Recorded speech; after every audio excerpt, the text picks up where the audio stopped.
नावपेच नैसर्गिक व जन्मजात बुद्धिमत्ता, नैसर्गिक व जन्मजात बुद्धिमत्ता जपायच्या नीतिमत्ता आणि या AI मुळेच निष्क्रिय होतील तुमच्या आमच्या मेंदूच्या सत्ता, तुमच्या आमच्या मेंदूच्या सत्ता.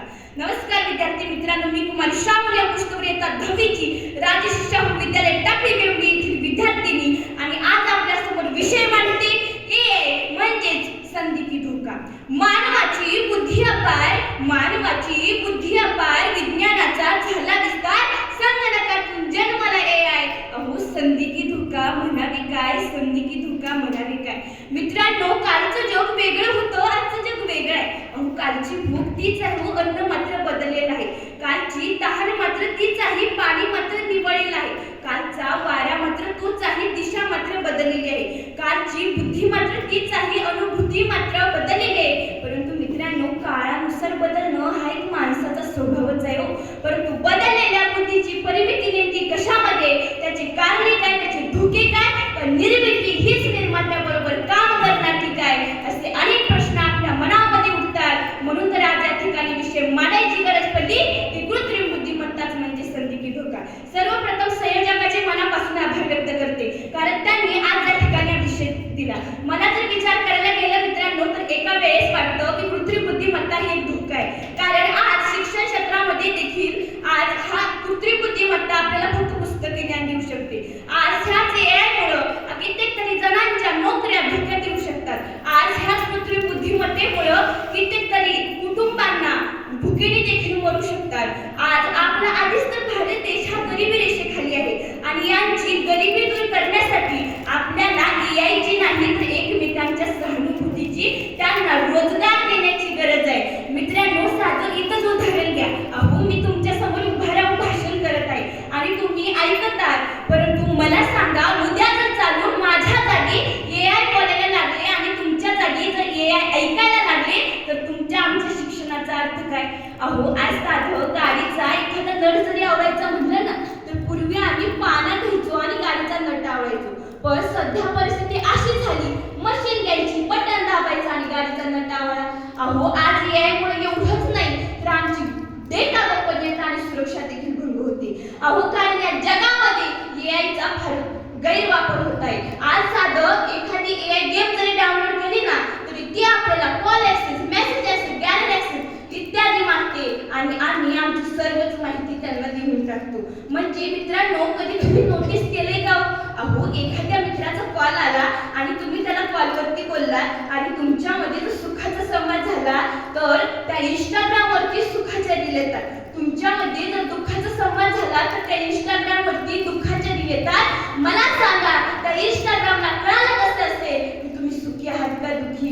अहो हा मानव सुरुवातीपासूनच एक बुद्धिमान प्राणी म्हणून गणला जातो आणि हाच मानवानं आपल्या बुद्धीच्या जोरावरती विविध शोध लावले आणि हा AIचा शोध देखील ह्या मानवानेच लावलेला आहे. परंतु मित्रांनो, मला सांगा, ह्या मानवाने हा AIचा शोध लावला, परंतु तोच मानव आज आपलं आनंदी जीवन विसरत चाललेला आहे. कोडच्या रेषात आता भावना उमटतात, कोडच्या रेषात आता भावना उमटतात. मशीनही कधी कधी आपल्यासारखं वागतात, मशीनही कधी कधी आपल्यासारखं वागतात. परंतु हृदयातल्या ठोक्यातला अर्थ कुणी जाणतं का हो? हृदयातल्या ठोक्यातला अर्थ कुणी जाणतं का हो? स्क्रीनवरचं हास्य खरा आनंद देतं का हो? मित्रांनो, जग वेगाने पुढे जाते हो, जग वेगाने पुढे जाते हो, परंतु विचार करा मित्रांनो, बुद्धी वाढते पण आपलं मन कुठं हरते का हो? मन कुठं हरते का हो? कारण या जगामध्ये AIला घेण्यात आलेलं आहे. आज शिक्षण क्षेत्रामध्ये देखील AIला घेण्यात आलेलं आहे. पण मला सांगा मित्रांनो, हा AI आपल्याला फक्त पुस्तकी ज्ञान देईल, परंतु एक मानवी शिक्षक आपल्याला पुस्तकाबाहेरचं जग कसं आहे हे देखील दाखवू शकतो. आयुष्यात येणाऱ्या संकटांना तोंड कसं द्यावं हे देखील तो मानवी शिक्षक आपल्याला सांगू शकतो. आज एवढंच नाही हो, आमच्यावरती प्रेमानं हात फिरवणारी आमची आई होती, परंतु आज आम्हाला ह्या रिअलवाल्या आईपेक्षा रील्सवाली आई बरी वाटते.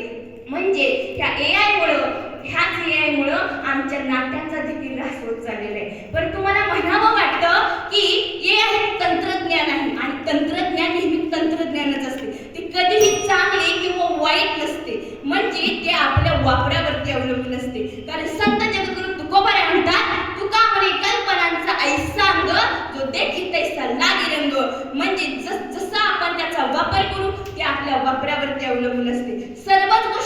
बघता मित्रांनो, मला एवढं म्हणावं वाटतं की AI ही एक दुधारी तलवार आहे. तिचा वापर चांगलाही असू शकतो.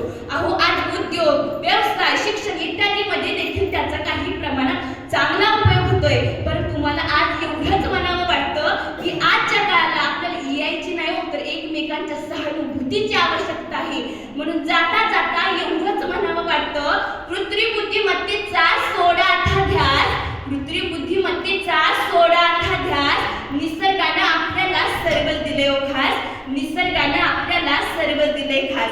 वापरा ठेवा उजत मेंदूच्या आता, वापरा ठेवा उजत मेंदूच्या आता, कारण AI करी निष्क्रिय मेंदूच्या सत्ता, कारण AI करी निष्क्रिय मेंदूच्या सत्ता. मित्रांनो, मनापासून सांगते, मित्रांनो मनापासून सांगते, वरची नका घेऊ, कृत्रिम बुद्धिमत्तेच्या आहारी नका जाऊ. मित्रांनो मनापासून सांगते, वरची नका घेऊ, कृत्रिम बुद्धिमत्तेच्या आहारी नका जाऊ. अजून बरेच काही आहे तुमच्या माझ्या हातात, अजून बरेच काही आहे तुमच्या माझ्या हातात, कारण AI करी निष्क्रिय मेंदूच्या सत्ता, कारण AI करी निष्क्रिय मेंदूच्या सत्ता. म्हणून मित्रांनो, प्रत्येक व्यक्ती काळाच्या आणि वेळेच्या बंधनामध्ये जकलेला असतो आणि त्यातून मी तरी कशी सुटणार. म्हणून काळाचा आणि वेळेचं भान ठेवते आणि या ठिकाणीच थांबते. धन्यवाद.